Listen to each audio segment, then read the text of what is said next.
What does a fire offer if it refuses to answer? Is it warmth without instruction? Is it asking you to stay instead of solve? When did you learn that clarity felt safer than patience? Was it when confusion started to hurt? Or when certainty started to numb? What happens to a mind trained to expose when exposure changes nothing? Does it grow louder?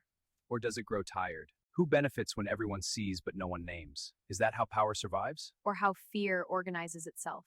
Why do you feel heat in your chest right now? Because silence feels like permission? Or because speaking feels like danger? If the fire never explains itself, will you still remain? Am I remaining now? And isn't that already different? What kind of power avoids being spoken aloud? The kind that doesn't need defending? Or the kind that hides behind procedure? Why are names heavier than actions? Because names point? Or because they gather witnesses? What do institutions protect first? Order? Or themselves? When consequences arrive quietly, what are they protecting? Stability? Or reputation? Why does withdrawal look like resolution? Because conflict ends? Or because attention fades? What does justice cost when it speaks plainly? Comfort? Or belonging? Can you see power without accusing it? Can I feel it without becoming it? Is that the balance you're learning? What part of you wants to fracture under this knowing? The part that wants relief? Or the part that wants approval? What would it mean to stay whole anyway? To keep questioning without hardening? To keep feeling without collapsing? Is outrage easier than endurance? Is endurance quieter? And stronger? If nothing is resolved tonight, is anything lost? Or is something integrated? Is this how truth survives? Will you leave the fire unchanged, or will I carry it differently? Isn't that the work? Have we ever wondered why some people take without giving, as if the world owes them our light?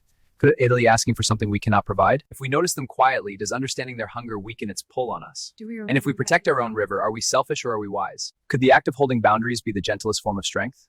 What is it about silence that reveals who truly nourishes and who quietly saps?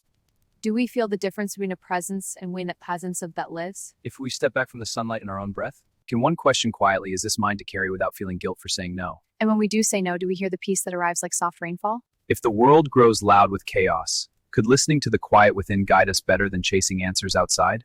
Could each pause, each quiet inhale, be a shield against unseen drains on our These bright spirit? eyes, can others' shadows even touch it? What lessons wait in the patience of watching, without acting, without reacting? Could we be learning to see rather than to judge? If the fire speaks, what does it whisper about giving, receiving, and the balance between? Are there moments when stepping aside is more courageous than stepping forward? And when someone seeks your energy, is refusing them a gift to them and to yourself? If the sound matter which comes first? Could every encounter, every shadowed gaze, be a question without our own strengths us? Is the beginning of what truly nourishes? And if the fire between us dims, as the light is secretly wait by some still enough notice, only for our attention? Could we let the world pass? While we tend the warmth that no one else can take? If we be carried guardians of our own light? And what if the end is never really the end, but a circle of question asking, answering? But simply to live within us? So, shall we sit a little longer, letting the fire and the night speak until we understand that some journeys never finish? Do we seize? And if the path stretches endlessly, might our hearts stretch with it? Could define it to teach long after we stop asking aloud? Is it possible that sitting here in stillness is exactly what the world needs more than all the noise outside? If tomorrow or 1,000 tomorrows comes, will we still ask these questions, or will they ask us?